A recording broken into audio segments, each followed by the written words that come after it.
Eh bien bonjour, je suis Frédéric Boran et dans cette vidéo, on va installer en fait notre environnement de développement pour faire du VBA.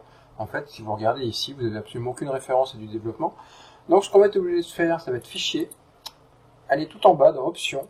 Dans options, aller dans personnaliser le ruban, d'accord, hein, ici, personnaliser le ruban.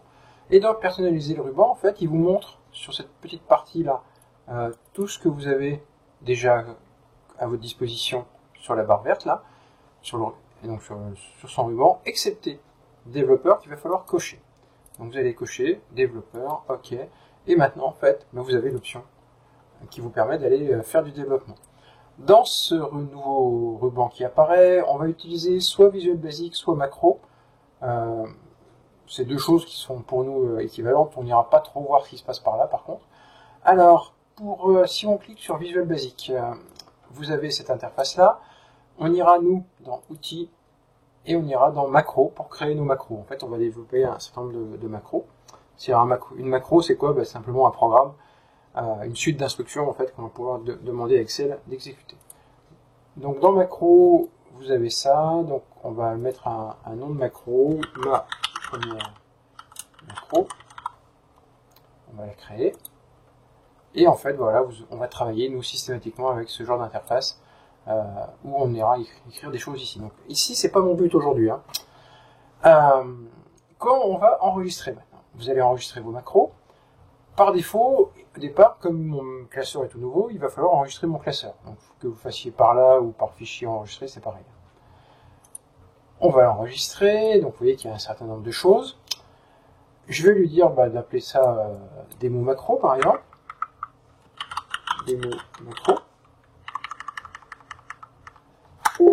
Et ici, il m'affiche un gros message d'erreur en me disant qu'en fait, comme j'ai des macros, je ne peux pas l'enregistrer au format classeur Excel simple. Donc on va mettre non, et on va lui dire attention, c'est pas un classeur Excel, mais ça va être un classeur Excel qui prend en charge les macros.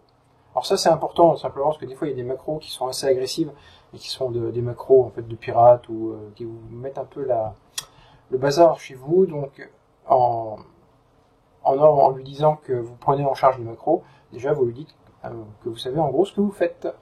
Donc on va lui dire qu'on a des macros dans mon truc, dans mon classeur. Vous voyez que c'est plus du XLS X, mais du XLS M. Donc toujours des mots macros enregistrés. On revient là, et donc ici maintenant on a ma macro. Autre possibilité pour développer, on ira directement dans macro, et vous voyez qu'en fait on retrouve la même petite interface que tout à l'heure. Maintenant on retrouve ma première macro évidemment. Et pour aller la modifier, il y a un bouton qui est pas mal, qui s'appelle modifier, et on retrouve ici la macro.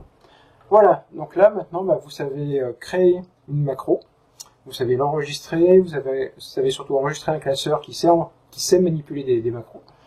Dans la prochaine vidéo, on regardera un peu comment on programme là-dedans. Et donc je vous invite à me rejoindre dans ma prochaine vidéo et à vous abonner à ma chaîne. Merci.